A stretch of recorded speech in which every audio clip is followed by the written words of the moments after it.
Amis téléspectateurs de la Sen 24 TV salaamaaleykum ami internautes yi adduna bi maa ngi leen di nuyu di leen ziar je suis ravi de partager avec vous ce plateau café matinal Actu Show. Comme vous le savez, chaque début de semaine dinaa fi toog waxtaan ak yéen ci culture urbaine ci actualité ci ni réew mi di diagnostiquer un tout petit peu ni réew mi di nga xam ne dina doxee na ko ci semaine bi wala ci 2 semaines yi quoi chaque instant au café matinal Actu Show nag ay naanaan laay invité ay naanaan yoo xam ne kenn du leen présenté sur différentes activités tey nag moo dugg ci restauration et hôtellerie au niveau du région et en dehors du région mu invité ci benn professeur éminent boo xam ne mi ngi évolué ci monde restauration bi il se nomme Ismaïla Mbaye professeur en technologie restauration xam naa dinaa ko laaj foofu noonu ay questions en technologie restauration art culinaire et consultant donc monsieur Mbaye maa ngi nuyu. salaamaaleykum ñu ngi lay fay bu baax. tout d'abord di rafetlu liggéey bi vraiment macha allah donc je vous suis toujours à travers la Sen 24.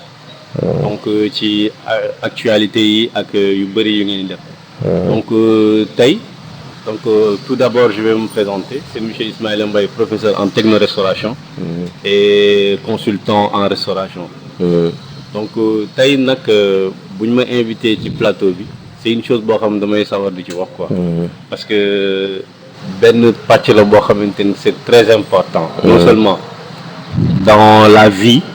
daf ci am importance parce que qui dit restauration. day wax loo xamante ni il va loo xamante ni ci day dem ci biir.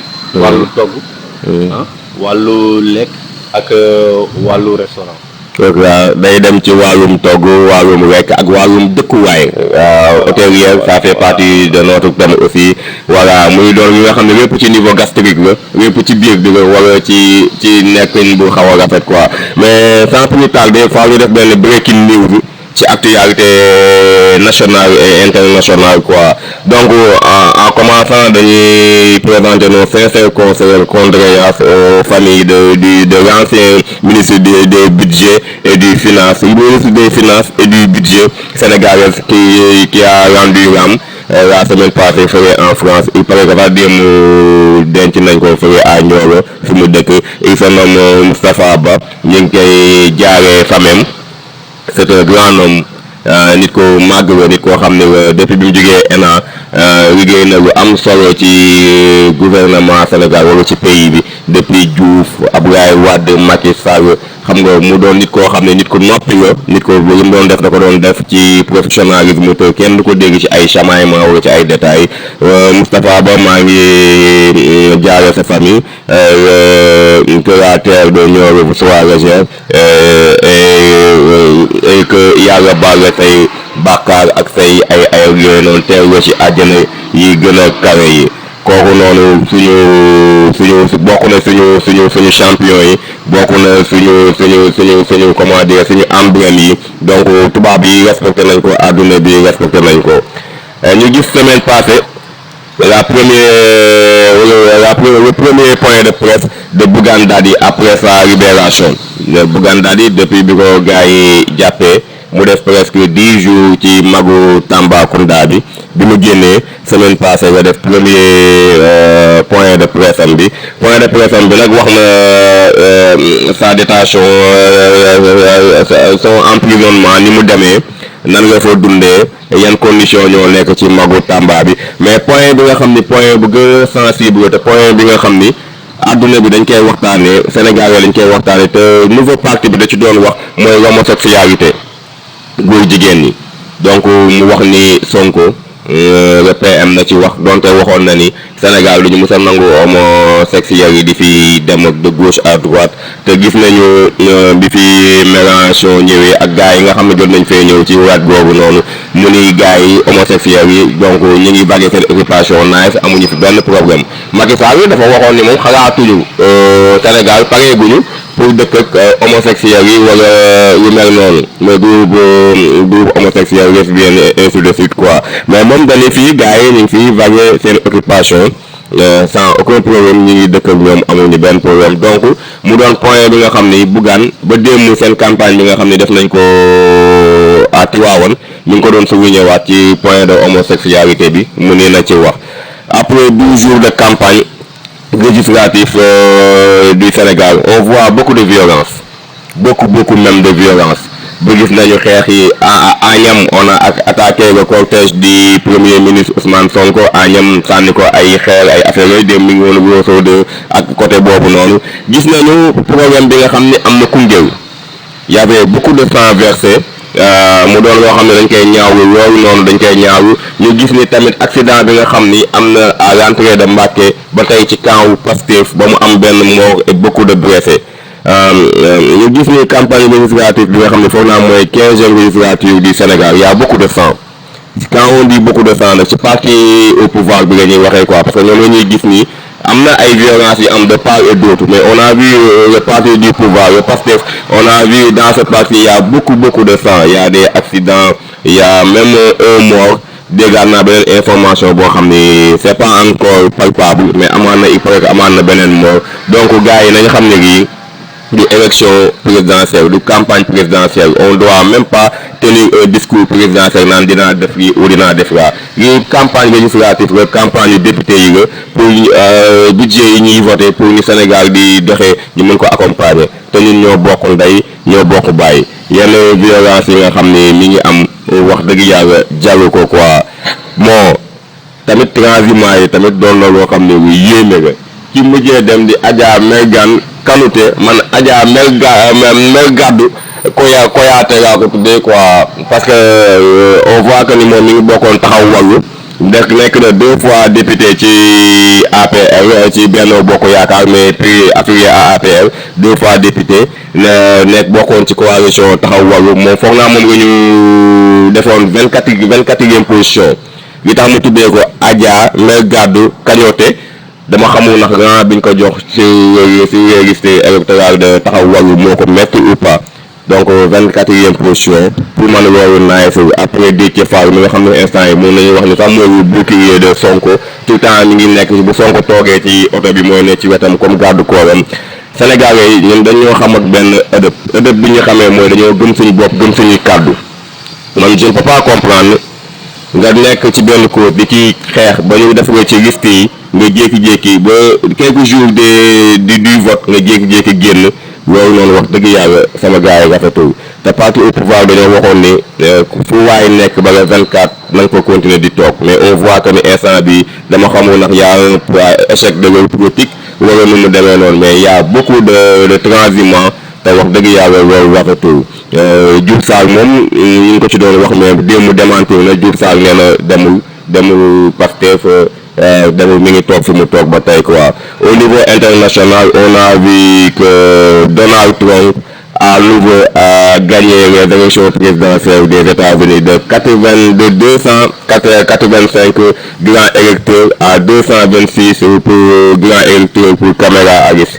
Il a gagné largement les grands électeurs Donald Trump donc parce que boo amoon 270 rek daanaka remporté na élection présidentielle États-Unis te moom 295 la am thème yi nga xam ne nag ñoo gën a favorable ci moom cadre la woon booy xool mooy économie bi nga xam ne dafa enflambé au niveau des États-Unis lépp cher bokk na ci li tax gars yi voté ko bokk na tamit immigration clandestine yi ni ñuy duggee ci man dëkk boobu sax dama ko mënta wax Nicaragua xaw ma mun nga prononcé dëkk bi ni fa nit ñi di duggee bokk na li tax ci gars yi voté ko avortement des filles ou des femmes tamit bokk na li tax gars yi voté ko guerre en Ukraine bi bokk na ci li tax gars yi voté ko et en Palestine et Israël donc àdduna bi yëpp félicité nañu Trump ci victoire am bi ba parti opposant yi sax félicité nañ ko waa Espagne avant Espagne boo xool deux villes yi Trump gën a gagné sax Pennsylvanie la ak Philadelphie parce que y a beaucoup de grands électeurs yi nga xam ne ñu ngi foofu noonu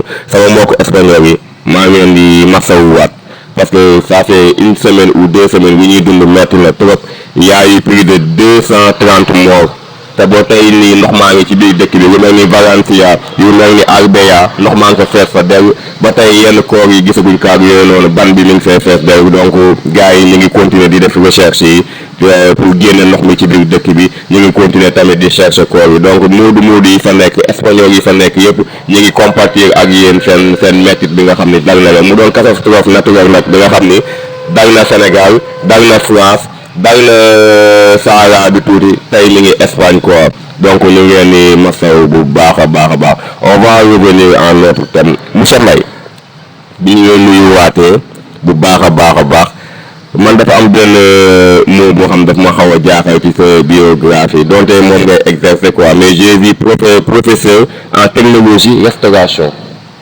lan mooy professeur en technologie restauration man le mot technologie dans restauration ça comprendre ma ko quoi.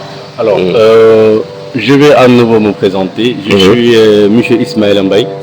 Professeur en technorestauration. Je m'excuse de l'émission nag c'est en wolof xam naa may xaw a def ay brèche nii rek mais ça fait partie du concept de l'émission wolof la quoi. Voilà léegi maa ngi nuyu ñëpp maa ngi nuyu téléspectateurs yi. ak téléspectatrices yi en même temps. man nag man professeur là en technorestauration. Quand on parle de technologie. on parle de technique. Donc technique. Quand on bu ñuy wax technique ñu ngi wax méthode. C'est-à-dire que tey même dans l'animation. bu ñu nee bu ñu nee technique d'animation mooy c'est-à-dire que tey yow ni muy war a doxee. Tu vois. loolu nag moo tax ñu naan technologie restauration. mais man en technologie man j'entends des matériels yi nga xam ni ay jumtukaay yu gars yi ñuy liggéey mais plutôt au niveau de l'informatique. C'est de la technologie quoi man fa ngay déggee baat bi quoi. Voilà. Tandis que en restauration y a des ustensiles ay ndab ñoo ciy nekk ak yooyu noonu quoi donc voilà man sama jaaxle ci des kii boobu quoi technologie bi quoi. Voilà pas technique et technologie. Pour moi c'est un peu différent quoi. Léegi quand on parle de technologie. C'est-à-dire technique. mooy méthode déroulement. ni ñu koy defee. parce que lépp loo gis am na technique. et quand on parle de technologie c'est-à-dire que maintenant c'est-à-dire d'une part ay méthode la yoo xamante ni. moom parce que restauration aussi. su fekkente ne woon nekkul technologie. wala su fekkente ne y aurait pas de technique de restauration donc du am y aurait pas d'école. donc tey moo tax. école bi tey da ngay dem ñu jàngal la nii ak nii la ñuy defee restauration. C'est vrai que aussi Sénégal c'est un peu compliqué. lan moo tax mooy c'est-à-dire que la restauration elle est un peu banalisée de telle sorte parce que da ngay wax tey supposons tey nga dugg ci benn tu vois une personne nga ni ko da ngay dem defi école hôtelière. mun la non parce que l'hôtellerie ñëpp mën nañ ko def. mais si tout le monde pouvait faire la restauration il y aurait pas d'école. donc technologie boobu. tey da ngay dem ci école bi ñu jàngal la nan la ñuy defee restauration donc restauration nag dafa doon loo xamante ni nii peut-être yow di nga ni technologie bi na la xaw a jaaxal. donc pour mu clair mooy restauration dafa bëri. même j'ai eu beaucoup d'interpellations sax après la sortie de l'affiche. Après affiche bi mu génnee am na interpellation yu bëri ci nit ñi ni ma technologie en restauration am na yoo xam ne ñoo xam ne sax dañuy jël mot bi def ko entre guillemets yónnee waat ma ko xaw a def benn historique yooyu noonu quoi donc je me suis dit que ma ni dinaa ko poser question yi pour mu gën ko faram fàccee pour man ak gars yi nga xam ne affaire bi am na nuance seen bopp. mu gën a weer tuuti quoi. voilà léegi par exemple tey technoresto quand on parle de technoresto. Ça ne veut pas dire la cuisine. C'est pour ça que la restauration elle est très large. Ça ne veut pas dire la cuisine. Non, ça ne veut pas dire la cuisine. Non. Parce que la technologie restauration, en général, c'est le service en salle. Service en salle, c'est-à-dire le métier d'un serveur. Dans la restauration, il y a le métier d'un serveur, il y a le métier d'un pâtissier et il y a le métier d'un cuisinier. ñoom ñëpp ku ci nekk. bokkul. et tey supposons tey ma wax la je te parle de brigade. su ma la waxee brigade da lay jaaxal. parce que beaucoup de Sénégalais vont penser que brigade. comme ça paramilitaire yi ou militaire. non du tout alors que c'est tout à fait le contraire. brigade dafa am ci restauration. tu vois brigade c'est juste ku ci nekk ak sa domaine c'est-à-dire les endroits. tey par exemple kii brigade bi la nekk mooy dafa nekk en salle. Qui brigade en cuisine la nekk c'est-à-dire c'est un cuisinier. C'est un chef quoi. Non pas un chef. Un chef okay. Parce que tey par exemple un chef c'est un chef. Vous savez une chose. ñu bëri dañ ko xamul mais la restauration c'est comme l'armée. ñaari ñoom rek ngay dégg le nom chef courant le mot chef. dogguma la monsieur Mbaye mais dama bëgg affaire bi weer tuuti parce que gars yi surtout waa Europe dañoo xaw a soof ni ngi may laaj depuis affiche bi mu génnee. pour nga kii ko mais dama bëgg a xam ci restauration ñaata comme que nee nga c'est tellement organisé comme l'armée ñaata poste ñoo ci nekk. y'a chef cuisinier accueil serviteur déjà dafa large. waaw expliquer pourquoi parce que tey bu may xool benn domaine bu ci nekk. par exemple tey su ma nee salle. y a le premier commis. deuxième premier commis. commis qu'est-ce que ça oui mooy commis. un commis c'est quelqu'un boo xamante ni dafay day nekk auprès du chef de rang. chef de rang mooy kii togg. non chef de rang c'est un chef de salle en fait. Et c'est même pas un chef de salle parce que nu mu la ko mën a expliquer mooy par exemple tey en salle. ñii la commencé premier commis du jour quatrième commis. troisième deuxième. premier commis du jour. Il y a le premier commis après le premier commis c'est le chef de rang. Après le chef de rang c'est le maître d'hôtel. Et même parmi les maîtres d'hôtel il y en a trois qui sont il y a 3 degrés de maître d'hôtel. Premier maître deuxième maître troisième maître. Vous savez ñu bëri dañ ko xamul mais la restauration c'est dafa doon loo xamante ni tey lenn rek laa koy mën a tëkkaleel mooy la loi. Dans ton exposé il y a beaucoup de techniques peut-être ñi nekk ci monde boobu dinañu comprendre li ngay wax mais bëgg naa nga gën ko toj. nga gën a faram-fàccee comme premier comique bi ñi nga wax ni nga gën ko faram-fàccee ni mu comprendre quoi parce que man comprendre ma. man événement ngay xool nii di kii noonu. il y a par exemple tey en salle. il y a le quatrième commis. C'est un apprenti boo xamante ni. voilà nga faram fàccee affaire bi quoi. c'est un apprenti boo xam dafa xaw a jàng tuuti ñëw maintenant il rentre dans le cercle des serveurs. jàng restauration wala école restauration. il a fait l'école hôtelière. mais après son stage. dañ koy considérer comme quatrième commis. waaw après stage parce que mi ngi soog a liggéey quoi. voilà quatrième commis. kooku aussi dafa am catégorie. buñ koy mais ki amagul expérience professionnelle. waaw voilà am na diplôme mais il n'a pas mais il n'a pas encore l'expérience professionnelle quoi. léegi maintenant il y a le troisième commis. léegi bu jugee ci quatrième commis bi. day dem ci troisième commis. mooy commencé naa xam liggéey bi commencé naa léegi intégrer le milieu du serveur. léegi après mu dem ci troisième commis. Troisième commis après deuxième commis. parce que ça commence à partir de 4. 3 2 1. léegi troisième commis bi ban utilité ngay def ci chaîne bi. parce que ku ci nekk par exemple tey dama koy jëlee du début à la fin. par exemple tey y a le maître d'hôtel. Le maître d'hôtel il est censé surveiller tout le travail qui se passe en salle. En salle effectivement. Il est censé s'assurer. En salle mooy dans restauration quoi. Pas en restauration parce que la restauration elle est large. Mais dans la restauration il y a le bar, il y a la salle, il y a la cuisine, il y a la pâtisserie et beaucoup d'autres domaines. Vous voyez ce que je veux dire? Même ba ci une femme de ménage. ak yooyu noonu yëpp. c'est-à-dire que loolu yëpp dafa doon loo xamante ni par exemple tey supposons on parle pas quand on parle de terme hôtelier on parle de femme de chambre. Femme de chambre par exemple. Femme de chambre mooy femme de ménage yeeg yooyu noonu. Voilà femme de chambre.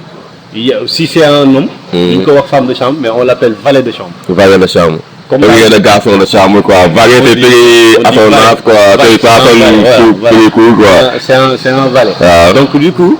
loolu yëpp c'est ay termes la yoo xamante dafa nekk ay termes la yoo xam ak ay grades yoo xam dafa nekk ci hôtellerie. ok par exemple tey un maître d'hôtel dafa mu ngi toll ci 12e catégorie de la convention hôtelière. te par exemple boo demoon tey au niveau de l'inspection du travail da ngay gis lépp. ci nekk da nga am catégorie. première catégorie il y a du premier au 12e catégorie. et puis catégorie bu ci nekk il y a A et B. donc il y a 12 blanches. Voilà donc du coup non échelon yi dafa dem ba 12. Vous voyez et léegi ça commençant par le premier maître. Deuxième maître. Maintenant le premier maître deuxième maître il y en a même qui font troisième maître. mais da ngay def premier maître deuxième maître après chef de rang. après premier commis. deuxième commis. troisième commis. quatrième commis. comprendre na comique comprendre na maître chef de rang mooy lan. chef de rang c'est lui qui est chargé de prendre la commande des clients. c'est vrai que aussi dafay xaw a jaaxal ñu bëri parce que tey boo xoolee tu rentres dans un restaurant fii surtout à Thiès. amul loolu. y a pas de chef de salle. chef de salle. voilà mooy chef de rang. c'est un chef de rang. le chef de moom mooy chargé. voilà. moom c'est lui qui est chargé de prendre la commande. ah oui c'est lui qui ko. léegi dañ foogoon ni accueil bi la nag. non donc c'est pas l'accueil qui prend la commande. non Ok. c'est différent. En fait le maître d'hôtel il est censé faire l'accueil des clients et l'emplacement des clients. C'est-à-dire que moom boo duggee dans un restaurant. moom ngay njëkk a dajale. le maître d'hôtel. Voilà, le maître d'hôtel. Il est chargé de l'accueil de la clientèle. En même temps aussi moom mooy superviser le bon déroulement. du comment dire. boo commandé sa table moom moo lay yóbbu ba sa table boo ñëwee.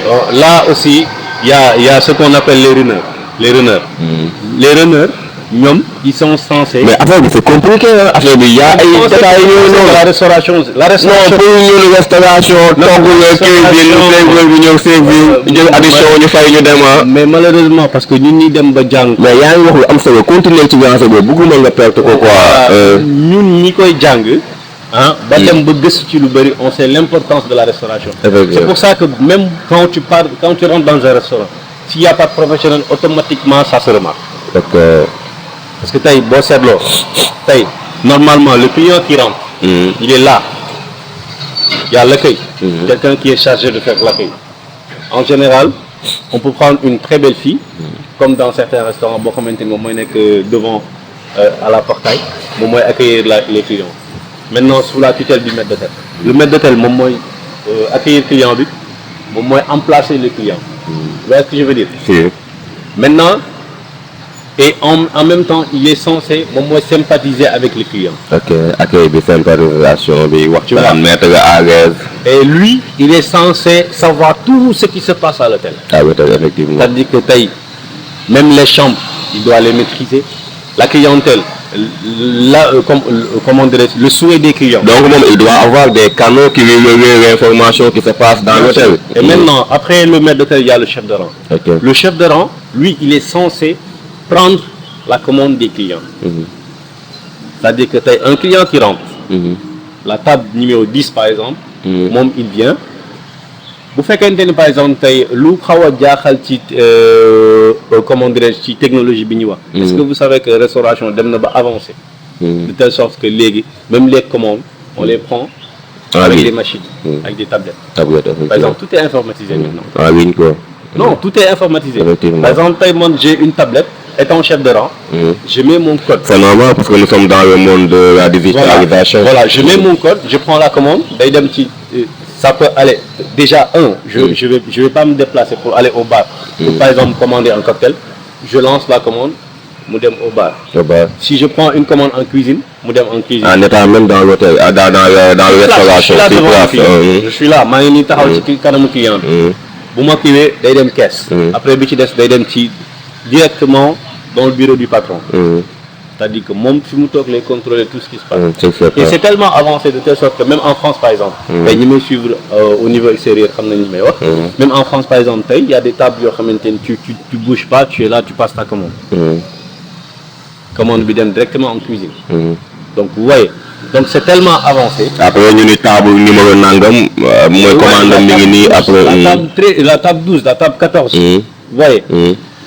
Et maintenant bu ñu jugee ci pàcc boobu. dañuy dem ci en cuisine. Même cuisine effectivement. Cuisine aussi bari na ay chef ay grades aussi. Ay grades effectivement. Il y a le chef cuisinier. Il y a le sous-chef. Il y a les chefs de partie. léegi faram fàcce ko le chef on commence avec le chef cuisinier. Alors le chef cuisinier c'est lui qui surveille qui supervise tout le bon déroulement. L'attente des clients et tout le bon déroulement de la cuisine. Mais il ne cuisine pas. Non, en général, il ne cuisine pas. Mais vous savez, fille, Sénégal, on a un problème. C'est-à-dire que le chef, non, un chef, le chef, pourquoi on nomme un chef? C'est-à-dire que le chef, il est là. Il n'est pas censé, il doit coacher le groupe. Ok. Il doit manager le groupe. Il doit manager le groupe. Voilà. Maintenant, son rôle, c'est quoi? C'est le surveillant. Mais en manageant avec l'acquis de savoir faire des bonnes cuisines. Non, mais s'il passe son temps à cuisiner, qui pourra surveiller les plats? Effectivement. Qui pourra contrôler les plats, par exemple, si c'est trop salé, si il y a trop de piment ou bien quelque chose comme Donc ça. il est un bon cuisinier. Donc lui, non, c'est quelqu'un boo xamante ni par exemple il doit pas être ordinaire.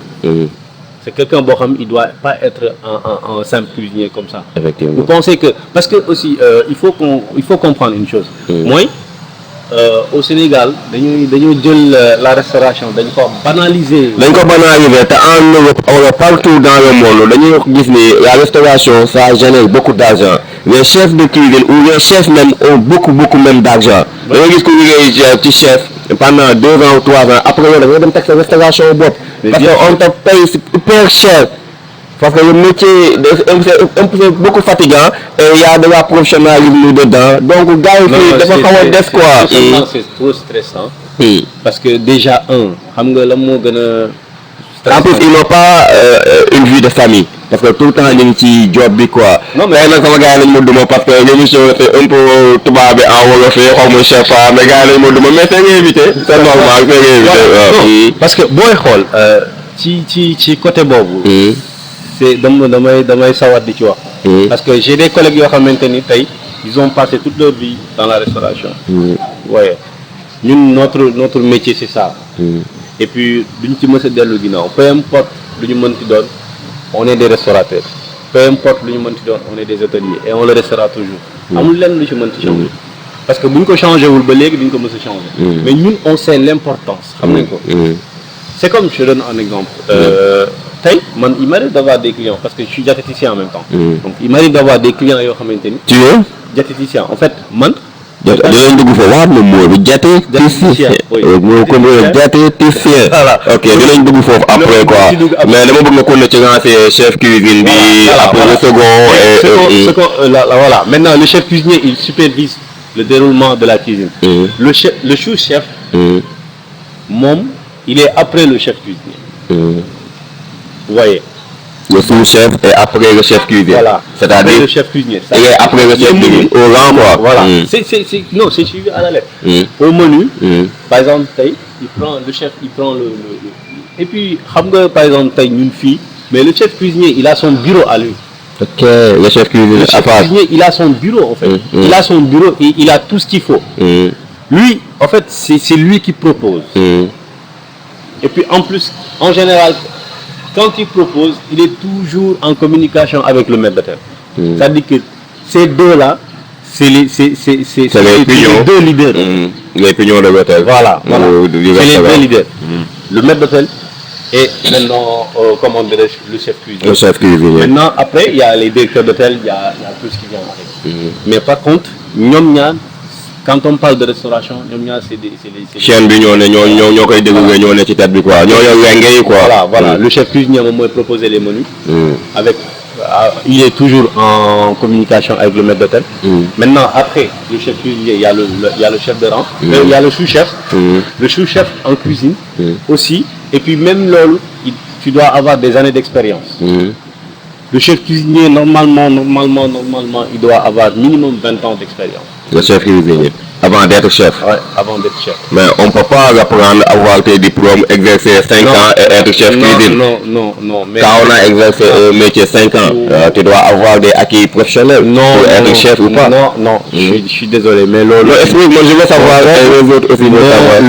Loolu c'est pas 5 ans d'expérience pour un chef, c'est pas possible. Ok. Non. Okay. Pourquoi? Parce que déjà ça demande même pour être sous-chef, 5 ans d'expérience c'est pas suffisant.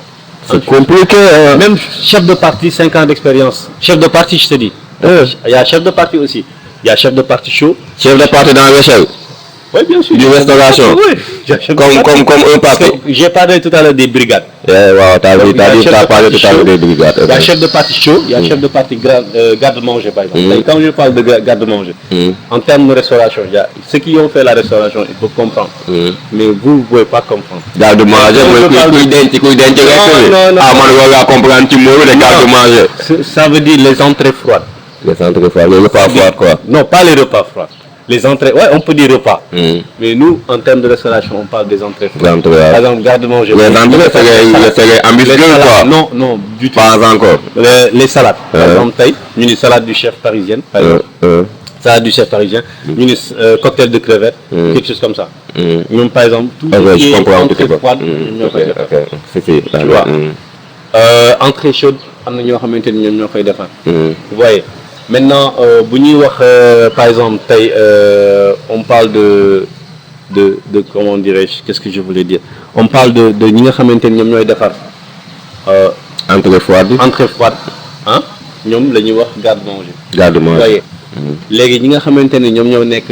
entrée froide pour expliquer un tout petit peu mooy salade de fruits. Non, pas salade de fruits, c'est les desserts. C'est les desserts, ça fait partie de la mise quoi. Non, ça fait même pas partie de la mise mais ça c'est les desserts. C'est les desserts. Par exemple, quand on parle de salade de fruits, de tarte, tout ça c'est les desserts. Donc explique un peu l'entrée froide. Parce que xam nga tey par exemple quand tu rentres dans un restaurant boo seetloo dañ lay proposer. Vous voulez prendre une entrée, une suite et un dessert. avant kii bi di ñëw. tubaab yooyu noonu ku ci nekk ak liggéeyam.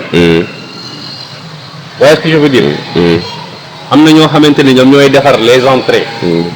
am na ñoo xamante ni ñoom ñooy defar les amuse-bouches yi ngay wax. am na ñoo xamante ni ñoom ñooy defar les plats. am na ñoo xam ñoom ñooy defar les desserts. Dessert maintenant il y a deux choses am na yoo xam ça se passe en cuisine am na yoo xam ça se passe en pâtisserie. Pâtisserie, ok. Par exemple tey les tartes. C'est la pâtisserie. Pâtisserie, effectivement. Les salades de fruits par exemple tey les salades de fruits les assiettes de fruits. mu ñëw ci nii. Voilà. C'est bon, les assiettes de fruits. Ak les assiettes de fromage. Tout ça, même si le pâtissier ne peut pas le faire, le cuisinier il peut le faire. Donc c'est tellement large. bu ñu doon toog di ko wax tey ci les shifts. Non, les brigades. dont où vient le mot art culinaire. Parce qu'on parle de l'art culinaire. Instant yi ñu ci art culinaire bi. Voilà. C'est de l'art quoi. Voilà, c'est de l'art. Parce que quand on parle de l'art, l'art, comme par exemple, je peux donner un exemple par la musique. La musique, c'est l'art de combiner des sons d'une manière agréable à l'oreille. Donc du coup, la cuisine aussi, c'est de l'art. Parce que c'est vrai que aussi, quand on parle de la cuisine ici au Sénégal, on te dit carrément que voilà, la cuisine, elle est facile. Mais beaucoup de gens ne connaissent pas la cuisine. Donc, man, c'est la première fois que j'ai aperçu. J'avais même pas l'aperçu. Si c'était facile, il n'y aurait pas d'école. Effectivement. En plus de cela aussi, tout le monde sait cuisiner. Il y a un slogan qui le dit, tout le monde sait cuisiner. Ñëpp mën nañ togg, mais est-ce que ñëpp war nañ togg? Ñëpp mën nañ togg, mais est-ce que ñëpp war nañ togg? Donc c'est sélectif. Ouais. Pour être un bon cuisinier ou pour adhérer dans l'école de cuisine, pour être sélectif. Boo xoolee par exemple tey xoolal dans les autres pays ak notre espérance de vie. Suñu maam njëkk yi dañu mënoon togg. Mais léegi Sénégal notre génération loo ci gis on est tous des cadavres ambulants. Excusez-moi du terme. Effectivement. Parce que tey par exemple tey te boo xool la majeure partie de nos problèmes de santé c'est la cuisine. La cuisine. Combien de fois par exemple tu vois man j'ai des clients yoo xam qui sont malades. damay dem ba mujj gi ñu leen di suivre seen régime. moo tax sànq ci moom boobu nga wax moomu compliqué boobu jag ne noo ko waxatee. voilà diététicien. xam naa ne ci branche boobu la dinañ fa dugg. mais dama bëgg ñu gën a faram fàccee ci branche bi avant ñuy ñëw foofu noonu. xam naa ne ci moomu compliqué boobu diététicien pour gars yi nga xam ne dañuy war a suivre un régime bien déterminé pour avoir santé de fer affaire yooyu wala santé un peu dégradée. ñu war a suivre benn régime moo boobu boo ko déggee rek da nga xam ne foofu lay orienté wu quoi. Donc on va entrer après là-bas quoi. Mais on va toujours rester sur ce qu'on était mooy décortiquer cuisine bi d'abord yaa ngi woon ci biir cuisine bi wax nga ma chef de cuisine son second les cuisiniers. Ouais, voilà. Léegi quand on parle de il y a le sous-chef, il y a le chef cuisinier qui pilote la cuisine carrément, il y a son second le sous-chef. Et maintenant il y a les chefs. nga baal nga dama bëgg nga topp foofu noonu di koy faram fàccee ba ci serveur bi. waaw d'accord léegi. non serveur c'est à part moo tax moo bëgg nga koy faram fàccee di wàcc. comme par exemple dinaa la expliquer ni la ku ci nekk ak son rôle. Il y a le chef cuisinier boo xamante ni moom c'est lui qui commande la cuisine. C'est comme on le dit en armée, c'est lui le chef suprême de la cuisine en fait. Et il y a son second, le sous-chef. Maintenant, les autres, c'est les chefs de parti. Il y a les chefs de parti. En plus aussi, il y a les commis. Il y a les commis de cuisine. Commis de cuisine. Ouais. Commis. Oui. Commis de cuisine, il y a les commis, il y a les apprentis. Un commis, c'est quoi? Commis, c'est eux qui apprennent la cuisine. C'est-à-dire que c'est comme par exemple... apprenti cuisinier. Voilà, c'est les apprentis. C'est les apprentis en quelque sorte. Par exemple, tu fais l'école hôtelière, tu as ton diplôme, mais c'est pas directement que tu vas aller exercer. Tu dois apprendre encore.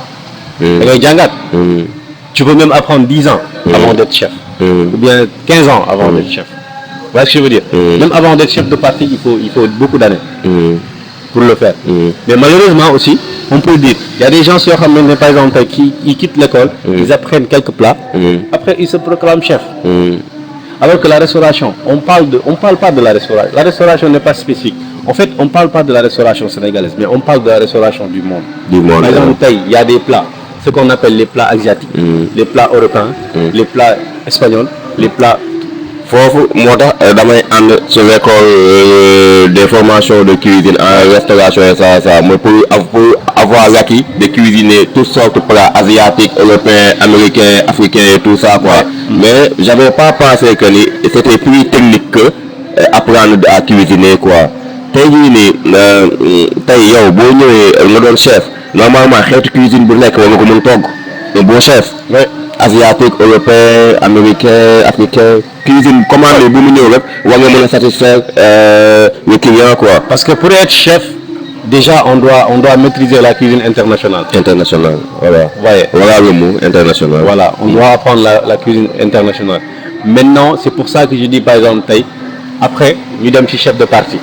Parce que un chef de cuisine, il doit maîtriser toutes les cuisines du monde, toute la cuisine du monde. Le sous-chef qui est son second, il doit avoir à peu près la même expérience que lui. Maintenant, il y a les chefs de parti. Chef de parti. C'est-à-dire chef de parti. Par exemple, aujourd'hui, la partie vietnamienne, il y a un chef qui est là-bas. Qui supervise les commis à réaliser les plats asiatiques. Il est spécialisé au plat asiatique. Chef de parti. Voilà, les chefs de parti. Il y a les chefs de parti en chaud. Chef de parti chaud, c'est lui qui s'occupe de tout ce qui est chaud. C'est-à-dire tous les plats chauds. C'est-à-dire que maintenant, il y a chef de parti grillade. Grillade, c'est tout ce qui est grill. Grillade de poisson, grillade de viande, de poulet, voilà. Tout ce qu'on peut griller avec quoi. Voilà, tout ce qui est grillade. C'est lui qui s'en occupe. Vous voyez, c'est pour ça que parfois, il y a beaucoup de... Donc il y a des départements quoi. Voilà, c'est des départements. Ils sont très larges. Et chacun son rôle, il le fait bien. Mon déroulé. Donc maintenant, toujours sous tutelle du chef encore. Parce que le chef cuisinier, s'il est absent, maintenant il y a son sous-chef qui le remplace. C'est pour ça que à chaque fois il y a un chef cuisine, chef sous-chef. Maintenant après il y a les chefs de parti. Voilà ce que je veux dire. Après maintenant ils viennent les commis. Et c'est ainsi de suite la même chose avec. Donc les chefs de parti, ça doit être nombreux. Ouais, en général. Ils sont nombreux. Par exemple aujourd'hui, voilà, un chef de parti boo xamante ni parce que ñun Sénégal fii nag ñun dafa graaw. Par exemple à la place de 5 personnes on aimerait prendre une personne qui fait tout le boulot. C'est pour ça que parfois day compliqué. Man parfois je rentre dans un restaurant ma gis ni ça donne rien. C'est par exemple le plat day am défaut et quelque chose comme ça, mais j'en veux pas au chef cuisinier, mais j'en veux au patron en fait. Au patron, ouais. Tey ku ci nekk ak sa domaine. Le chef cuisinier s'il est trop épuisé, il ne pourra pas contrôler certaines choses. Effectivement. Tu ne peux pas être au four et au moulin en même temps. Non, c'est pas possible. Mon département, mon exercer en même temps parce qu'il y a beaucoup de commandes en même temps. Donc, forcément, tu vas te tromper sur certaines commandes. Quoi. Voilà. Et moi, je dis carrément, il faut qu'au Sénégal, nous accentuions le pouvoir. Mais c'est comme exemple, à l'extérieur. Mais ils ont des cabinets de critiques culinaires. Par exemple, la dernière fois j'ai lu sur une page en Facebook, le client il se plaignait si ben affaire ben plat buñ ko défaron mais même si une personne bo xam def restauration bu ko xolé day xam ni c'est pas bon. Ça n'a pas été bien fait. Parce que Sénégal fii mooy li ma la wax au début rek c'est tellement banalisé de telle sorte que parfois le client même s'il n'est pas content dañ koy banaliser aussi et c'est très important. Donc parfois il y a des retombées. Si des retombées négatives des clients quoi. day feeñ parce que tey boo duggee ci restaurant tey par exemple c'est rare que tu trouves dans certains restaurants et je vais pour éviter de faire la publicité am na certains restaurants yoo xamante ni nii boo duggee ils ont respecté le norme par exemple mais am na yenn restaurant yoo xamante ni nii li yàlla xam doy na ça boo fa duggee tu t'en rends compte carrément même à partir de l'accueil da ngay xam ni lii ça va pas vous voyez ce que je veux dire maintenant après la cuisine qui vient ils font des cuisines yu doy waar le respect des normes avant ci dugg naa benn respect boo xam ni man dama naan maa ngi nuyu respect boobu ñoom dañ may suivre quoi parce que loolu moo ma may yooyu noonu sax quoi dama naan sama jëmm ju xeebu ji dama ñëw j'étais accompagné ma ñëw bi ma ñëwee waroon a jël table mais ki ma accueillir xaw ma kooku bëgg naa tax nga wax ma ci ban bagage ne mais il est tellement professionnel dama ñëw mu aw sama tur Elzo da ngaa 54 TV man ko waaw mu ma non yow doo toog fii nii ma dégg ko tey dégg ko mu ma non yow homme public nga man ko homme public ku ma def homme public man ma kaay mais yóbbu ma salle boo xam ni am na discrétion salle boo xam ni wax dëgg yàlla man dama kontaan bi ma yóbboo ma ànd ak ki ma accompagné ñu toog bi ma duggee foofu noonu dama ni wóo macha allah mu teg ma foofu ni ma après bi ñuy dem jox naa ko pourboire sax mu bañ ko ni ma ñun waroo ñoo jox pourboire quoi peut-être jox ko ki ñu doon servir ak yooyu après ma jox ko dame bi ma doon servir quoi bi muy kiiwee muy ma genre nit ñi nga xam ne nit ñi dañ leen di bàyyi xel ñun dañuy bëgg bu ñu ñëwee ñu bañ a toog foo xam ni day fës de trop dañuy bëgg bu ñëwee ñu toog foo xam ne mën nañ fa dugg ba génn du ma def pub bi nag mais fu jege ba mën nañu toog ba génn te kenn du leen xam quoi donc dama koy dëggal ci li nga wax léegi nii ci organisation bi quoi. par exemple kooku tey man su ma ko doon qualifier je l'aurais qualifié de maître d'hôtel en fait. maître d'hôtel. Ouais, parce que. non mais il est excellent. non vous savez pourquoi. Parce que tey par exemple tey moom le maître d'hôtel c'est ça son rôle. Il doit toujours essayer de deviner l'attente du client. te xoolal monsieur Ndao ma koy may dem da koy amul ma koy jox mu bañ. waaw non parce que lui il est pas censé prendre le pourboire. Parce que le pourboire c'est pour les serveurs. loolu la ma wax waaw non si loolu ma tegal. Le pourboire c'est pas pour le chef de rang ni pour le maître d'hôtel. Eux ils ont des primes. mais le pourboire c'est pour les serveurs. mais nag fii. man sama pourboire yi dama tàmm catalogue bi ñu may jox fa ngay tàmm di koy divité quoi samay pourboire yi may dem dafa demee noonu ba nga xamante ni léegi par exemple Sénégal métti na métti boo xamante ni par exemple tey un maître d'hôtel il est pas bien payé donc day am problème de dépense donc si bu fekkee dafa xëccoog pourboire bi ak le serveur je l'en veux pas parce que Sénégal voilà on doit comprendre que ni fii vraiment la masse salariale des hôteliers c'est reste à désirer. foofu lañ fa dugg mooy métier bi inconvénients yi ngeen ciy dund ak masse salariale beeg métti yeeg rëkk yi ngeen ciy dund nañ fa ñëw mais pour gën a wàccaat ci dugg nañ ci cuisine bi dugg nañ ci maître d'hôtel bi tey ci serveur bi laa bëgg ñu dugg fa pour xaw a yeggale partition cuisine boobu wala restauration. voilà léegi maintenant. serveur bi quoi ñu jógee ci cuisine. ñu dugg ci serveur. le métier du serveur. du serveur. alors le métier du serveur bu ñu demee ci boobu aussi beneen pàcc la mooy li ma lay wax le service ça commence à partir il y a le maître d'hôtel mais le serveur on doit le former mais le serveur il doit être formé pour être maître d'hôtel il te faut au minimum 25 ans d'expérience pour maître d'hôtel 25 ans tu as ton diplôme en restauration chef 20 ans ou 15 ans un chef de rang doit avoir au minimum 10 à 15 ans d'expérience. Minimum. Donc le serveur, pour être un serveur, parce que aussi pour être un serveur plein, c'est-à-dire pour être un comique, il te faut au minimum 7 ans. Ah, le serveur, on peut l'appeler comique. Non, lui, c'est-à-dire que lui, il est comment dire, comment je pourrais dire. Par exemple, le chef de rang. Il est à la 7e catégorie de la convention hôtelière. 7e B. Il y a le commis qui le suit. Mais il y a 4 catégories de commis. Il y a le 4e, il y a le 3e, il y a le 2e et il y a le 1er. Le premier commis, il est toujours après le chef de rang. C'est-à-dire que c'est lui maintenant, chacun son rôle. Je disais tout à l'heure que... C'est l'algologie de l'art culturel. Voilà. Je disais tout à l'heure que le chef de rang, il s'occupe de la prise des commandes. Effectivement. Moi, je les commandes. Mais le premier commis, c'est lui qui dirige les autres commis. moom son rôle vous savez c'est quoi. moom mooy annoncer la commande. ok kon kooku du serveur. non il sert pas jusqu'à présent. ok non.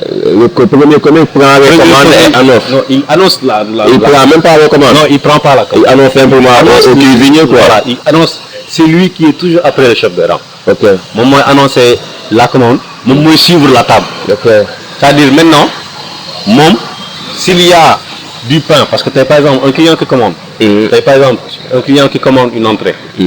ah am na loo xam moom lañ ko war a tegal. c'est-à-dire c'est des choses c'est des techniques très difficiles à comprendre. ok tey client bu commandé tey par exemple une entrée am na lu ñu koy tegal. effectivement par exemple tey le client qui vient. le quatrième commis. après l'accueil après l'installation du client. bu ñu installé client ba pare. première kii bi moom mooy indi la carte le menu. gis nga déjà. ok wàcc ci suuf moom mooy indi le menu. mooy menu bi waaw. parce que ku ci nekk ak sa tâche. dañ lay jëlee tâche élémentaire yóbbu la ci tâche. secondaire yu secondaire yóbbu la ba nga dem ainsi de suite échelonné ba dem ci tâche yu kawe yi. c'est-à-dire que yow yaa indi la carte.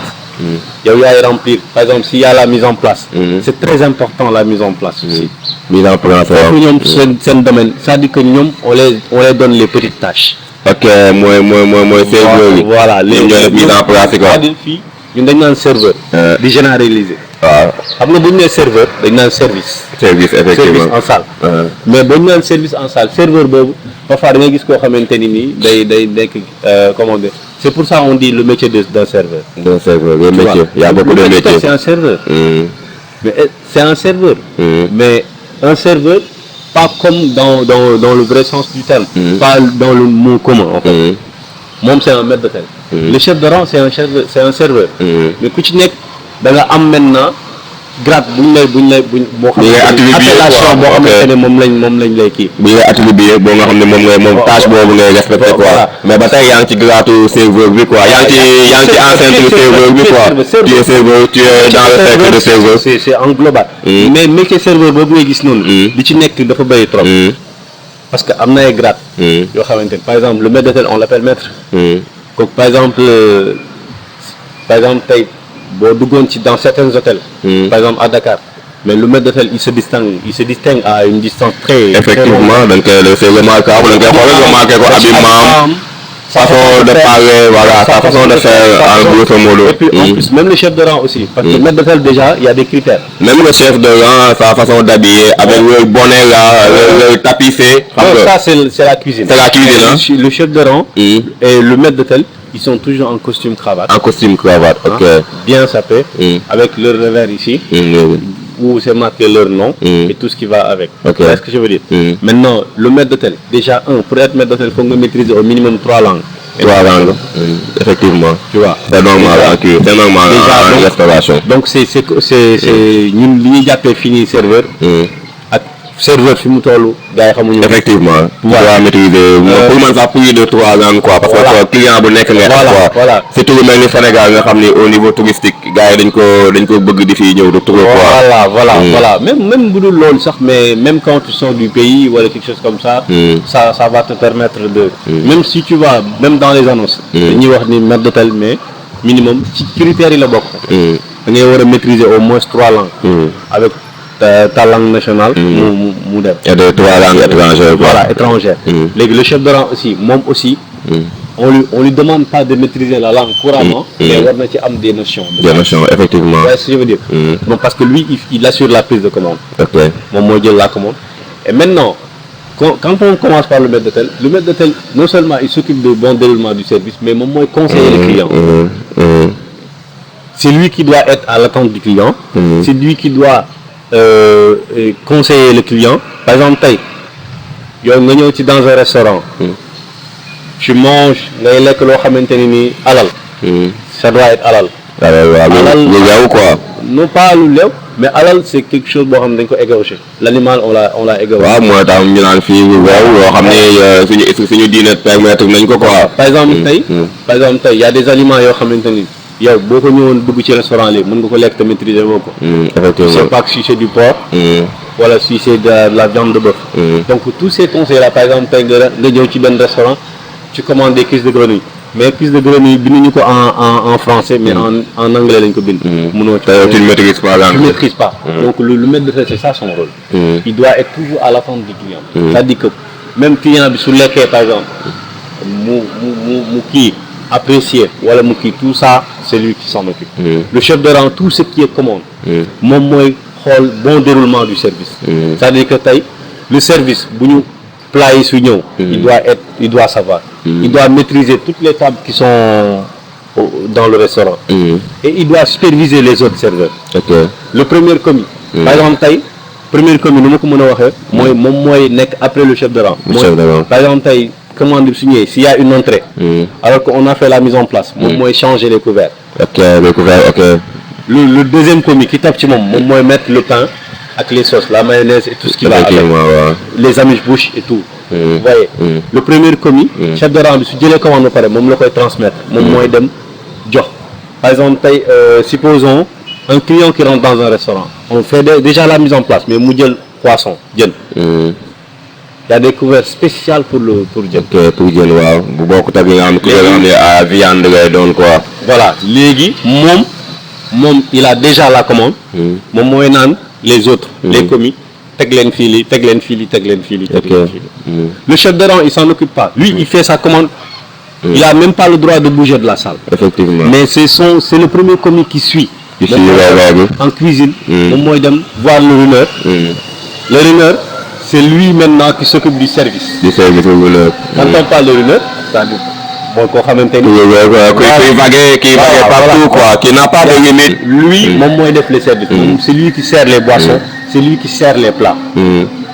s'il est trop débordé maintenant il y a le premier commis qui peut l'aider. Vous voyez ce que je veux dire. c'est effectivement. maintenant bu ñu jógee ci premier commis. ñu dem ci deuxième commis moom maintenant le client qui vient par exemple supposons. ñu client bi jël entrée. mu lekk entrée ba pare mu war a jël suite. qu'est-ce qu'il doit faire. suite c'est le plat commandé. voilà c'est le plat il y a une entrée la suite. le plat de résistance. mu war a jël plat de résistance. qui doit débarrasser. c'est pas le premier commis. mais le deuxième commis c'est son second. le deuxième commis. il débarrasse et il remet les couverts. moom premier commis moom moo koy jox la commande. ñii bu ñu jëlee lii. lii lañ jël lii moo ci topp lii moo ci topp. il sait déjà. moom mooy manager les autres. bu leen coacher ñoom ñooy teg les couverts. par exemple tey moom mooy débarrasser assiette bi prendre les couverts d'entrée teg les couverts de la suite. si c'est la viande il va mettre un couteau à scie. une autre fourchette entremets c'est-à-dire une autre fourchette classique. parce que tey c'est comme en termes de restauration tey bu ñu nee entremets. c'est les couverts pour les entrées bu ñu nee classique c'est les couverts pour les plats de résistance. Sénégal il y a beaucoup de rare dans la restauration man étant artiste j'aime rare te ni nga ko expliqué nii je rappelle votre nom monsieur Ismaïla Mbaye professeur en technologie restauration art culinaire et consultant. Il y a beaucoup de rare dans la restauration et tout ce qui accompagne quoi donc mu doon loo xam ni c'est fascinant ni nga koy waxee nii parce que man yaa ngi may fasciné sax farol ni ngay waxee affaire yi ni nga koy décortiquer de gauche à droite xam naa ni gars yu bëri ñi nga doon sollicité technologie en art ñu ngi comprendre li nga bëgg a faram fàcce un tout petit peu di bëggee waa États-Unis ñoom ñëpp waa France du ma lim parce que bu ma limee damay juum Espagne Italie maa ngi leen di bëggee bu baax a baax sama réew Sénégal maa ngi bëggee région yi fi nekk yëpp gars yi may suivre ci région yëpp maa ngi leen di bëggee au niveau de Thiès du ma fàtte Ndongo jardinier la mi ngi dëkk Kër Issa c'est un bon jardinier Ndongo maa ngi koy shout out bu baax a baax vieux Djeriba di sama grand frère bu cité ouvrière maa ngi koy bëggee bu baax a baax yaay sëy bokk ci diwaan bi il vient d'arriver nekk ci technique bi maa ngi koy shout out di koy bëggee bu baax a baax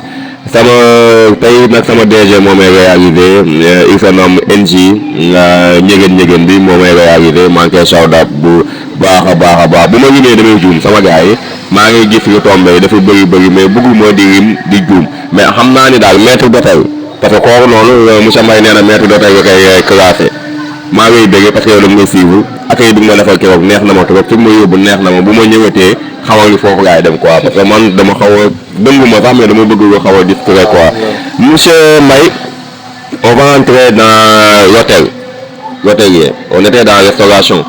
léegi ci hôtelier bi nga ñuy dugg wala am na différence restauration hôtelier wala ñaari affaire yi ànd la yoo xam ne mënuñu leen a départager. par exemple tey bu ñu nee l'hôtel. hôtel mooy lan. hôtel mooy dëkkuwaay fi nga xam ne ngay ñëw fay pour mën a récupérer.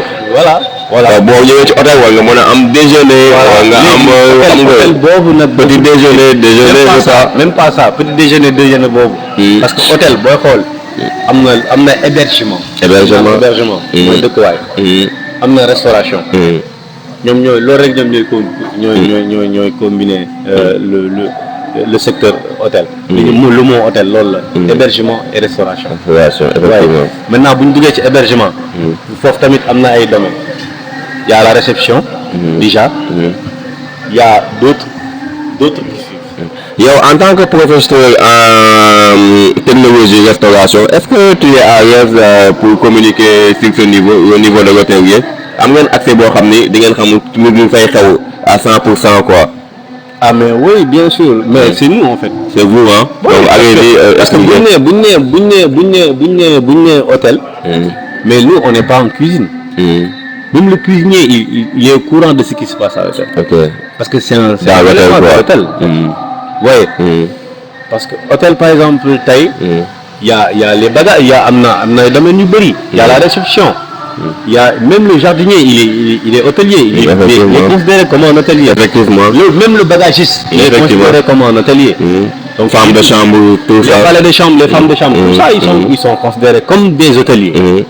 duñu ay nit ce sont pas des personnes ordinaires comme ça. Non toutes les activités qui se déroulent autour de l'hôtel sont des hôteliers. L'hôtel c'est des hôteliers. Effectivement. On les appelle des hôteliers. Parce que même vous voyez est-ce que vous savez que même femme de chambre valet de chambre on l'apprend. C'est comme tey par exemple un hôtelier ni muy lalee un drap de lit. yow mënoo ko. Non. ni muy décorer une chambre. Tu peux pas. Une personne qui n'a pas fait l'hôtellerie mënu ko. Effectivement.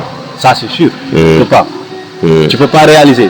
Donc xam nga c'est pour ça que c'est un peu compliqué hein. lu tax mu compliqué mooy tey par exemple tey ni ñu jàppee hôtellerie. ak ñun ni ñu koy gisee bokkul. Non c'est sûr. C'est comme si 9 boo rëdd rek ki taxaw fi ki gis 6 ki gis 9. C'est différent. Par exemple ñun hôtellerie ñun ñi ko jàng. def ko nekk ci pendant des années ñun xam nañ li ñu ciy gis. Toujours on apprend. On apprend toujours. Ok effectivement. Par exemple tey même le service. Un serveur am na nu muy comporté woo. am na nu mu war a doxalee am na nu mu war a taxawee. am na nu mu war a waxee ak yow. am na nu mu la war a tontoo. Comme je te donne un exemple tey. Un serveur. Est-ce que vous savez que distanciation sociale bi gars yi doon wax ci corona bi. Ça vient de l'hôtellerie. Effectivement. 1 mètre de distance. loolu mooy norme. Effectivement gars yi tey dañu leen ñuuxu bu ñu ñëwee dañuy am distance. Déjà c'est une faute. parce que dañoo lay wan loolu remarqué naa quoi bu ñëwee duñu nga kii quoi duñu approché le truc. dinaa fa ñëw beneen partie la. c'est-à-dire que foofu mooy les lacunes. mooy ñi nga xamante ni foofu c'est un problème déjà. au Sénégal mais tey par exemple la distanciation sociale boobu ñuy wax noonu. même le comment dirais-je comportement d'un serveur dafa am. L'habillement. Les paroles. Les mots qui doivent sortir de sa bouche. yooyu dafa am. Par exemple tey est-ce que vous savez que étant serveur tu n'as pas le droit de mettre un parfum fort. Effectivement.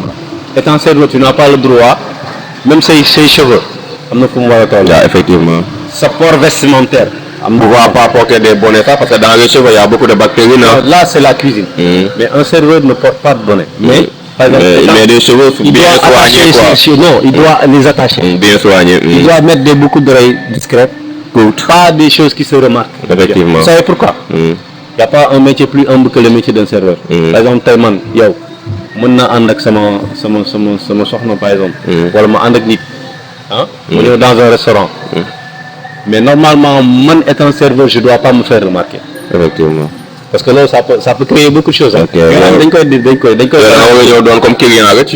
non mais même si tu yow boobu non. nga démarqué wu quoi ba gars yi xam ne kii mi ngi ci métier bi ou du genre. c'est-à-dire non pas comme client côté waxuma côté boobu. mais damay wax côté humble bi. par exemple tey supposons que yow nga ànd ak nit. le serveur qui lay servir. il doit pas se faire remarquer ban côté laay waxee. ah ok tu parles du serveur. le serveur qui doit être indiscret, c'est-à-dire que tey warul takk montre bu cher. comme par exemple une montre qui se fait remarquer. wala mettre des choses extravagantes, des choses sexy, des habits indécents. voilà yooyu yëpp dafa am. parce que normalement le serveur c'est un métier. da ngay ñëw nga liggéey dem. donc du coup. Tu vois ce que je veux dire? Mais supposons tey et ça a créé beaucoup de problèmes ci restaurant yi. da ngay gis parfois ñu dàq benn serveur doo xam tax benn serveur surtout les filles. da ngay gis koo xamante ni day ñëw te dis que non je suis belle man laa rafet naa rek. mën naa servir. c'est différent. Le client c'est pas ça qu'il cherche. Tu dois l'apprendre quoi. Non, c'est pas ça qu'il cherche. Moi je me rappelle quand j'étais au King Fahd. On avait parce que nous j'avais l'habitude de recevoir des stars et tout ce qui va avec. Donc du coup une fois il y avait une de nos serveuses. Youssou Ndour daf ko gis. Elle s'est évanouie parce que moom dafa bëgg Youssou Ndour. dafa xam quoi. Mais elle a été renvoyée. C'est pourquoi? Parce que les serveurs yooyu yëpp. il doit garder ses émotions quoi. être forgé à ça. Par exemple li ma doon wax léegi mooy que tu par exemple tey juste humble bi ñuy wax ci serveur. ma jox la un exemple. je peux être avec une copine.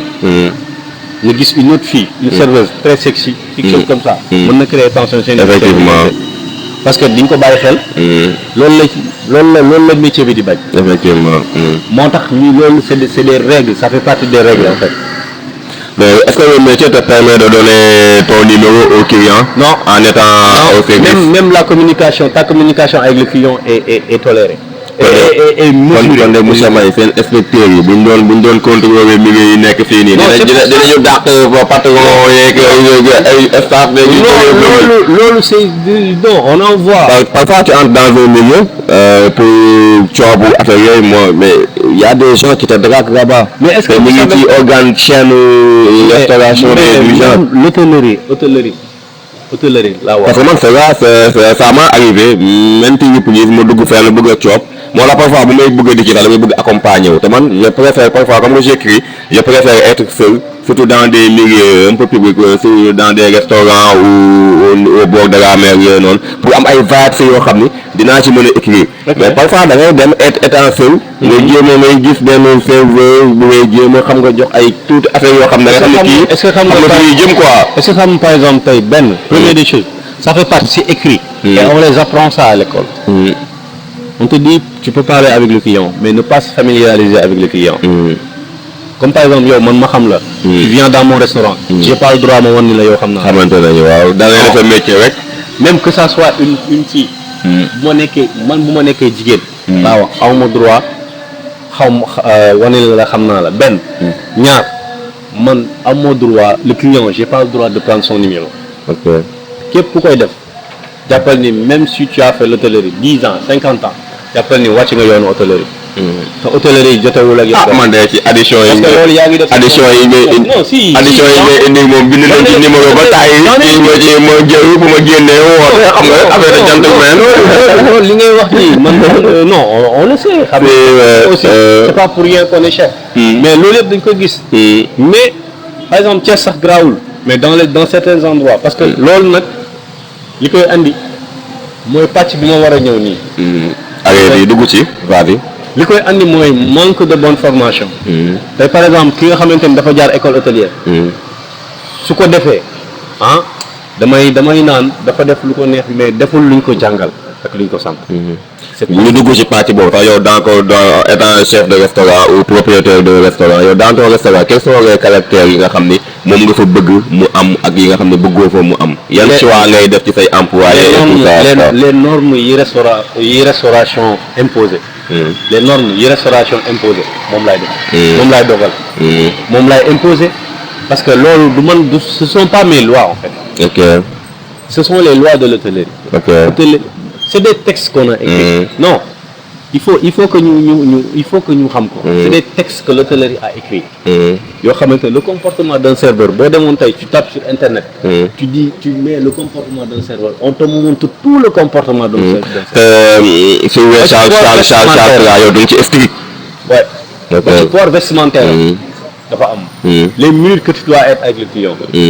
la distance que tu dois avoir avec le client. sa ni nga war a solo. on a dit pour une serveuse soit tu mets une jupe. pas trop sexy. une jupe décente. c'est bon waaw. une jupe décente.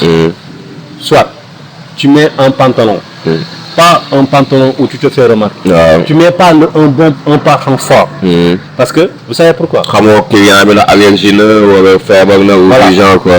Tu peux pas être. comme ku mel ni man fekk daf may yomb. am na yenn odeur yoo xam ni ça me dérange odeur yu neex la sax mais day fort telle sorte que ni automatiquement mën a déclencher sama sot. voilà comme par exemple tey supposons serveuse. da ngay dugg parfois dans un restaurant nga gis serveuse boo xam ne da nga koy jaawale client. tellement qu'elle est belle. elle se fait belle. fii maquillé kii. mais gars yi loolu la ñuy def dañ naan la ñuy dem wuti jëkkër wala dem wuti far ñu baal ma ci terme bi mais parce que man j'en ai connu temps mal te tamit góor laa quoi j'en ai œuvré avec temps mal tamit mais gars yi loolu la ñuy dund en général xam nga lu koy wax boo xoolee la majeure partie des gens qui font ça boo leen demee laaj leen seen diplôme école amuñu ko. Elles ont été formées dans le tas comme ça. Dans le tas. Être formé dans le tas vous savez c'est quoi. mooy par exemple tey man am naa sama benn xarit boo xam dafa def hôtellerie. mu ngi ci restaurant. jël ma indi te moom moo am Sénégal nañ ko wax.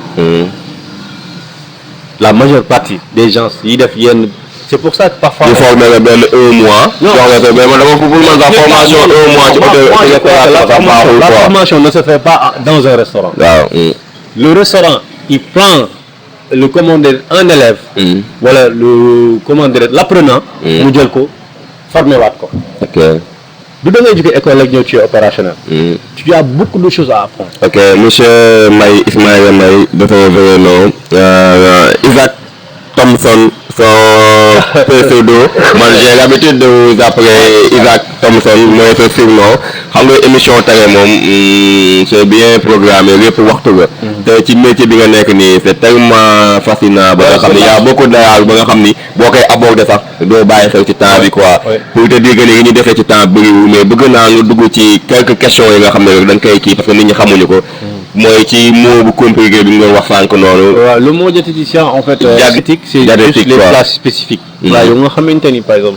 ouais ça va être un peu compliqué pour m'expliquer en wolof mais je vais dinaa ko jël. non vas-y arrête y a pas de souci aujourd'hui dans l'émission y a pas de limite. alors français on peut jongler sur les deux sens. waaw loo xamante ni par exemple tey le vrai sens du mot mooy par exemple tey yow. am nga benn moment boo xamante ni nii da nga fay toll sa wér gu yaram dañ koy suivre. C'est comme le médecin. Le médecin, il te prescrit des médicaments. Il y a un régime dedans, quoi. Voilà. Le médecin, il te prescrit des médicaments. Mais le diététicien, lui, il suit ton régime alimentaire. Vous voyez ce que je veux dire? Pour conserver ta santé. Voilà. Non, mais malheureusement, actuellement, au Sénégal, il faut faire une tolle. Donc, du coup, j'en profite pour dire, puisque même les gens qui sont dans les maisons, surtout les femmes, allez vous faire former. Même suivre des formations, c'est mieux. Parce que en général, alimentation au Sénégal, c'est catastrophique. Ok. C'est très catastrophique. Non, plus que ça va parce que bouillie, gars, ils utilisent, moi,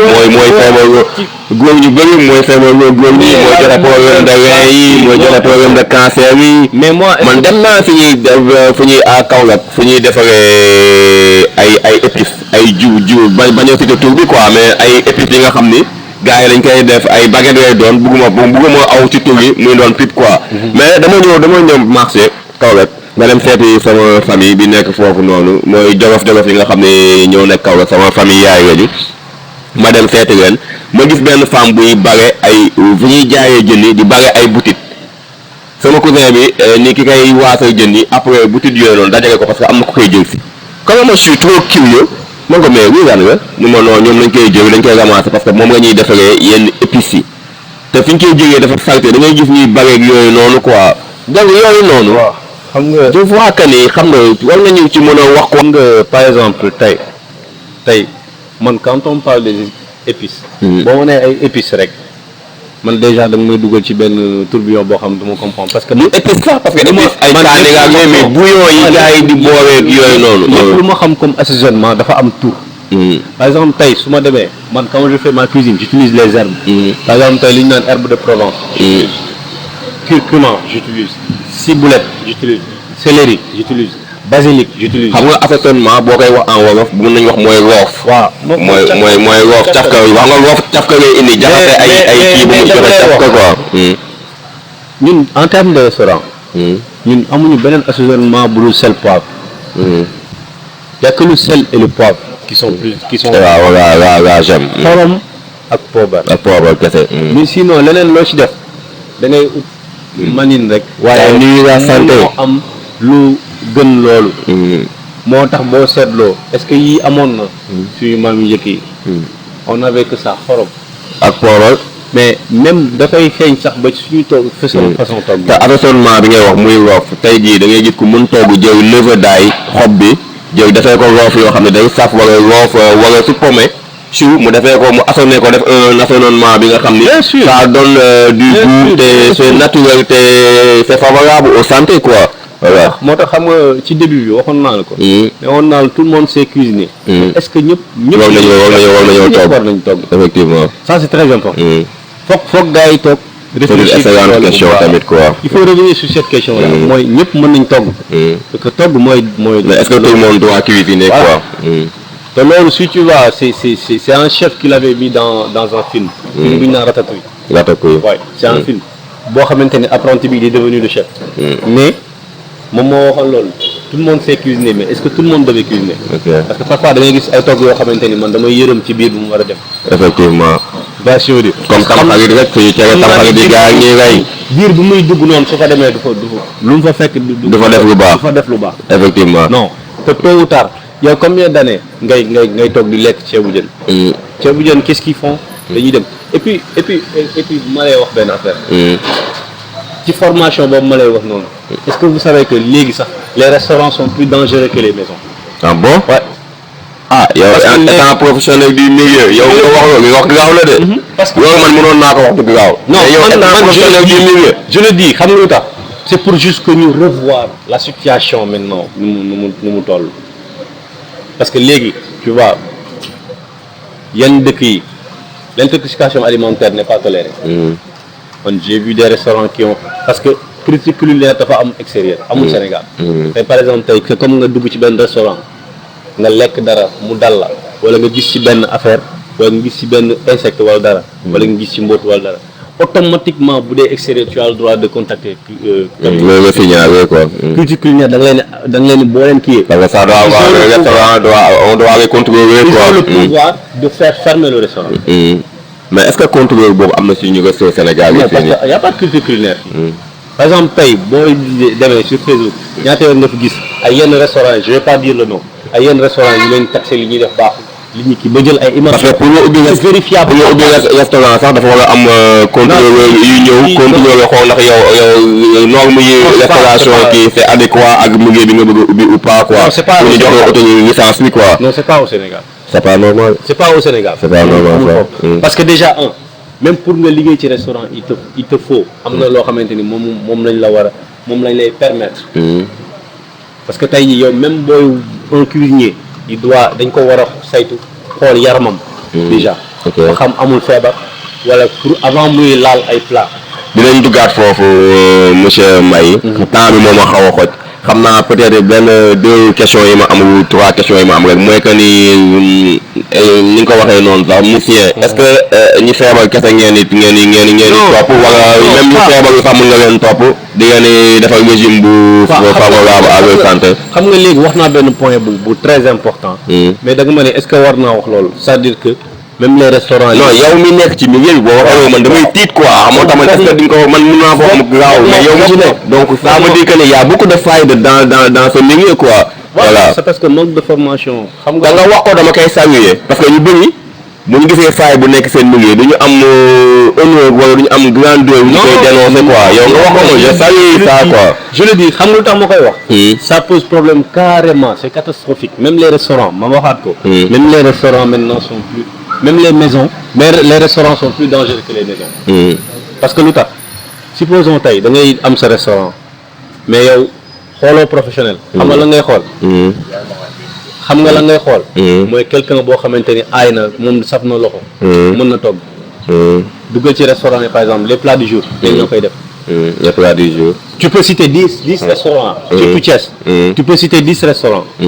boo duggee ci ñiy togg.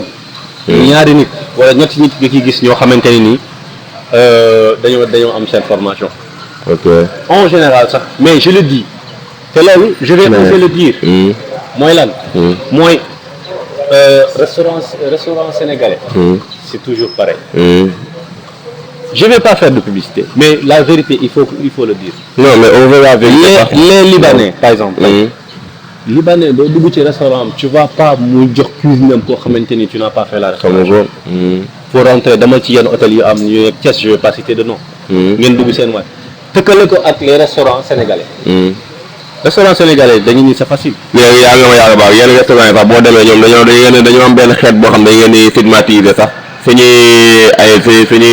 si sous-région bi nga ñu dëkk jage nañu tout le temps boo demee ba ci resto yu mag yi nekk fii 800 sax boo demee xeet boobu noonu pour bañ a stigmatiser ñoom ngay fekk ci cuisine ni quoi tout le temps ñoom ngay gis quoi. mais parce que xam nga lu tax par exemple tey ñoom dañoo am ce qu'on appelle le respect du client gis nga métier boo bëggee mu barkeel. non moi quand je parle du xeet là ils n'ont pas le respect. non xeet boobu may wanul amuñu respect bi de peut-être dama naan fay bi est-ce que du gën a yomb mooy xeet boobu noonu bu dee côté set yàlla dama yàlla baal mais côté hygiène des na ñëpp dañ koy wax.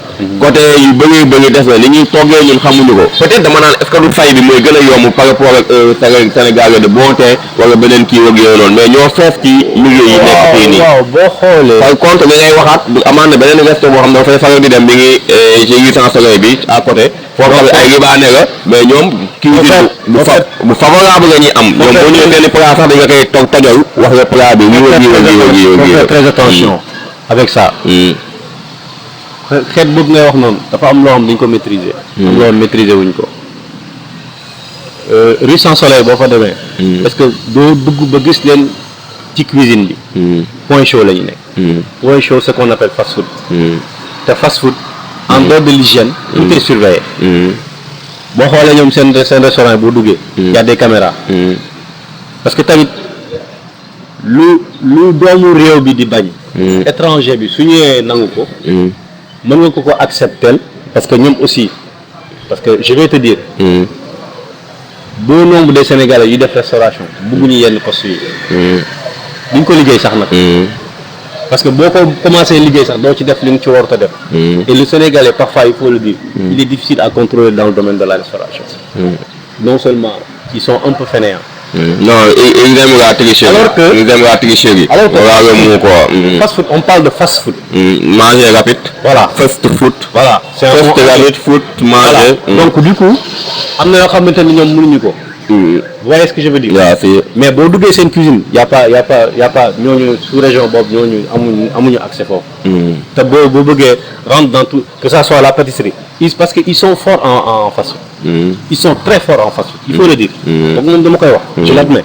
monsieur Mbaye Ismaïla Mbaye la Sen 24 TV ou le groupe NJ Family dañuy organiser chaque année benn événement bi nga xam ni c'est un événement renommé au niveau du région mu doon ñi nga xam ni dañuy gis ci région bi dañ ciy jël ñi nga xam ni liggéeyal nañu seen région ay doomu région bi ñoo xam ni am nañ fi njariñ ñu décorer ren tey nag le groupe NJ Family day organiser la nuit des Oscars de Thiès mi ngi koy organiser le 9 bi novembre bi mi ngi amee Sams Prestige fa ngeen koy defee chaque année moo nekk nii dina am ay renommée dina am ñoo xam ne dañu ngeen jox ay trophée yaa ay maire comme lu mel ni Ousmane Diagne lu mel ni Vieux Siraxata Gueye lu mel ni Baye Serigne bu Sams ak gars yi bëree bëri dañ ngeen ni décorer foofu noonu donc mi ngi nii gars yi ñu ñëw foofu noonu Raay Sey moo koy piloté muy la nuit des Oscars Jory Sary mi ngi ci plateau bi tey moo yor technique bi mu doon sama confrère boo organisé avec NJ l'Oscar des Thiessois la nuit des Oscars des Thiessois bi am le 9 novembre bii nii au Sams Prestige ticket bi c'est à 5000 francs table c'est à 100 000 francs invité y a des invités d'honneur y a des décorés qui sont de partie yow nag xam naa dama ngay jaay benn ticket xaw ma ñaari ticket xaw ma ñetti ticket xaw ma looy jënd. Ah bon? Mais yow dinaa la jaay parce que man j'ai l'habitude de vendre à mes invités des tickets de notre événement parce que Sen 24 TV tamit mi ngi ci biir. te foog naa dañ naan dompet sax ci sot la bokk. voilà donc mu doon message bi moo bëggoon jàllale la nuit des Oscars bi nga xam ne samedi bii nga gars yi nañ ko xaar de mars ni ñëw fekk ko y a un confrère tamit mi ngi nii présent mi ngi ñëw en pleine émission j'ai oublié son nom mais je le connais bien maa ngi koy shout out di koy nuyu Momo. ja souvent dañuy dajee ci terrain bi parce que man je suis présentateur ici Sen 24 TV les présentateurs font partie de le staff technique. dañuy filmer dañuy monter dañuy def ay direct dañuy def lépp Sen 24 TV moom c'est la famille dañuy organiser quoi donc di koy béggee bu baax a baax xam naa ni bii ticket dinaa nga jaay ticket xaw ma nag ñaata ticket ngay jënd ak yooyu noonu mais dinaa nga jaay ticket incha allah. donc monsieur Mbaye émission bi tire à sa fin mais bëggoon naa donte diététicien bi expliquer nii ku feebarul sax mën nañ ko toggal. non waaw ce que je voulais dire pour terminer mooy par exemple tey loolu noonu. Juste que c'est en concomitance avec la santé et l'alimentation donc tey mooy client bi ngay am wala nit ki am na foo xam bu fa tollee war na suivre alimentation ci plat yi muy lekk ci yenn est-ce que vous savez que man gis naa koo xamante ni nii à travers ces alimentations faj na des maladies faj na feebaru incurable bu ko daloon. Donc loolu c'est très important. Vous savez l'alimentation elle est très importante dans la vie humaine. li ngay lekk li dugg sa biir bu ci nekk ak effet bi muy def. sam papa de da koy contrôler boo ñëwee fii ci kër gi sax sama yaay moo lay formé wala loo mënti togg boo ñëwee mère bi da nga formé waat benn 1 mois 3 mois soog laa bàyyi cuisine bi. c'est très amul bouillon. poivre sel. waaw defe nga ñuy affaire suñu affaire yi quoi. vraiment yoo xamante ni nii tu n'as pas besoin yi ñu ciy yokk nii yëpp c'est ay complications la ñu. yi ñuy def ni yëpp ay safal ay gu yëg non am na yoo xamante ni dafa xaj ci biir am na yoo xam xajul ci biir. vous voyez ce que je veux dire.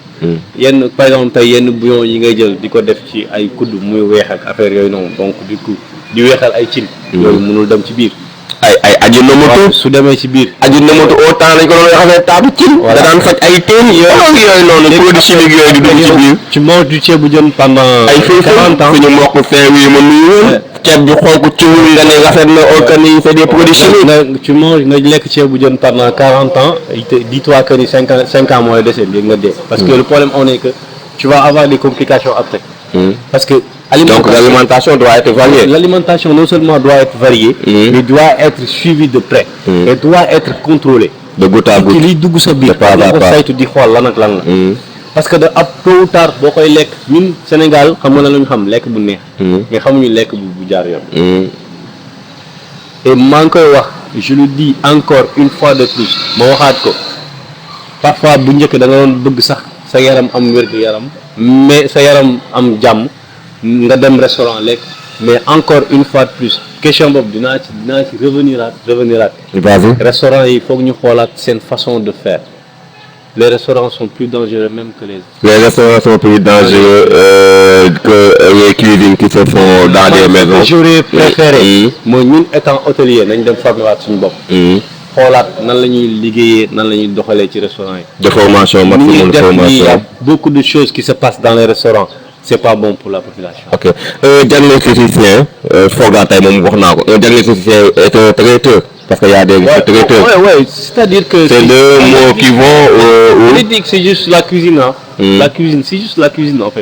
ok vous voyez ce que je veux dire par exemple tey li ngay suivre régime bi par exemple tey man mën naa la toggal un poulet sans pour autant ma par exemple tey tu es malade on te demande de ne pas consommer de l'huile d'olive par exemple. mais am na ñoo xamante ni mënuñu togg sans d'huile. alors que man si tu viens je te fais la cuisine sans huile. si tu peux faire la cuisine avec du beurre avec l'huile d'olive. voilà il y a beaucoup de façons de faire la cuisine. nga dem nga feebar. avec de l'huile sax on peut faire la cuisine. nga feebar tey par exemple ñu tere la lii. ñu tere la lii am na ñoo xamante ni tey suñu leen teree yenn aliments yi. mënatoo leen toggal. et quand tu apprends certains domaines de la restauration. loolu du doon problème ci yoon. monsieur Mbaye consultant. monsieur Mbaye est consultant en quoi. consultant c'est juste une chose mooy par exemple tey.